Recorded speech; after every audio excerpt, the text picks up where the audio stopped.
ሚዛናዊ ሕይወትን ምራ።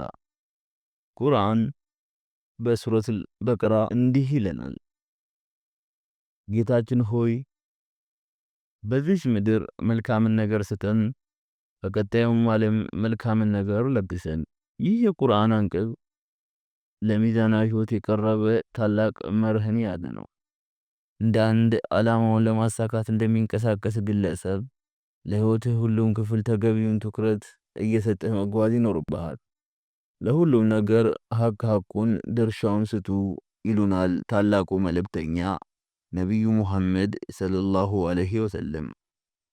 ለግብህ የምትሰጠው ትኩረትና ጊዜ የአንበሳውን ድርሻ ቢይዝም ሌላው የሕይወትን ክፍልህንም መዘንጋት የለብህም። ሕይወት ልክ ብስክሌት እንደ መንዳት ናት። ሚዛንህን ለመጠበቅ ያለማቋረጥ መንቀሳቀስ የግድ ነው ይለናል ዕውቁ ሳይንቲስት አልበርት አንስታይን። ዕውቁ ጸሐፊ ፓውሎ ኮኤልሆ ዘ አልኬሚስት በተሰኘ ተወዳጁ መጽሐፍ ውስጥ ያነበብኳትን ታሪክ ከራሴው የብዕር አጣጣል ጋር እነሆ። አንድ ባለጸጋ አባት ከራሳቸው በላይ የሚሳሱለት ልጅ ነበራቸው። ብዙ ሊያወርሱት የሚችሉ ንብረቶች እንዳላቸው ቢያውቁም እነዚህ ንብረቶች ሊጠበቁና ቀጣይ ሊሆኑ የሚችሉት አመለካከት ሲስተካከል መሆኑንም ረጅም ዕድሜያቸው አስተምሯቸዋል። የራሳቸውን የስኬት ጎዳና እንዲከተል ያደረጉት የእስከዛሬው ጥረት ባለመሳካቱ ተስፋ አልቆረጡም። ሌላ የማስተማሪያ መንገድ መረጡ። ከሌላ ሰው ጋር ሄዶ ትምህርት ቀስሞ እንዲመጣ ላኩት። እንዲሄድ የሚያዘዙት ወደ አንድ ታላቅ ጠቢብ ወደሆነ ሰው ነበር። ወጣቱም አንድ ሩቅ ቦታ የሚኖር በጥበቡ የታወቀ ግለሰብ ዘንድ አመራ።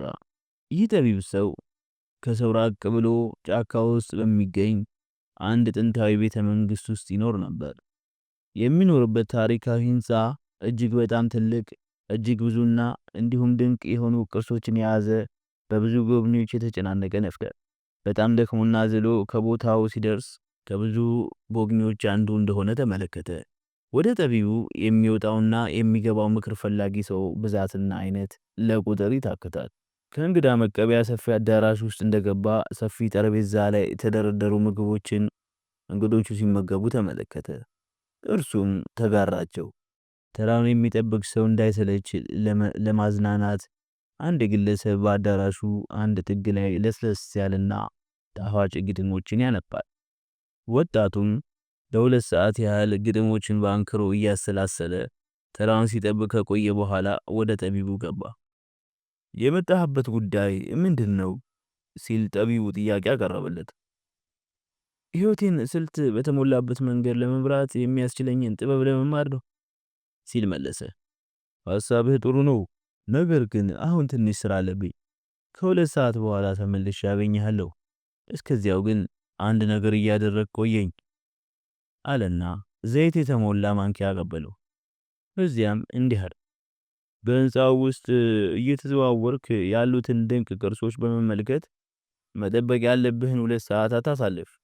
ነገር ግን አንድ ነገር እንዳትረሳ፣ በማንኪያው ላይ ያለው ዘይት መፍሰስ የለበትም ሲል አሰናበተው። ወጣቱም ሰዓቱን ከተመለከተ በኋላ ቅድም ግጥሞቹን በተመስጦ እያሰላሰለ ያሳለፈውን 2 ሰዓታት አሁን ደግሞ የህንፃውን ውበት በመመልከት ለማሳለፍ ተንቀሳቀሰ። ፈታኝ የሆኑ 2 ሰዓታትን ጨርሶ ተመለሰ። እጅግ አድካሚ የሆኑትን የቤተ መንግስቱን ደረጃዎች ሲወጣና ሲወርድ ትልቅ ትኩረት የሰጠው በእጁ ላይ የያዘውን ዘይት የተሞላ ማንኪያ በጥንቃቄ በመያዝ ነበር። ዘይቱ እንዳይደፋበትም ልዩ ጥንቃቄ ሲያደርግ ቆየ። እጁ ላይ የያዘውን ዘይት የተሞላ ማንኪያ ጠብቆ በማቆየቱ ልበ ሙሉነት የተሰማው ወደ ጠቢቡ ገባ። ጠቢቡም የህንፃውን ጉብኝት ውሎ ጠየቀው። የዓለምን ዕውቀት በሙሉ የያዘውን ቤተ መጻሕፍት አየኸውን? በምግብ አዳራሽ ውስጥ በግድግዳው ላይ የተሰቀለውን የጥንት አበቦችና የዛፎች ስዕል እንዴት ማራኪ እንደሆኑ ተመለከት? ያንንስ የታወቁ አትክልተኞች 10 ዓመት የፈጀባቸውን የአትክልት ስፍራ አስተዋልከውን? ሲል አከታትሎ ጠየቀው። ወጣቱ ሀፍረት ተሰማው። አንገቱን አቀረቀረ። ለ2 ሰዓታት ባደረገው ቆይታ ትኩረቱ ሁሉ የነበረው ማንኪያው ላይ ያለው ዘይት እንዳይፈስበት በመጠንቀቅ ላይ ነበር። ወጣቱ ቢያዝንም ጠቢቡ ግን ደስተኛ ነበር። ምክንያቱም ሊያስተምረው የፈለገውን የውጥ ጥበብ ግማሽ መንገድ ስለመጣለት። ከዚያም እንደገና በማንኪያ ያለውን ዘይት ይዘህ ሂድና እነዚህ የነገርኩህን እንዲሁም ሌሎች አስገራሚ ቅርሶች እንደገና ተመልክተህ ተመለስ አለው።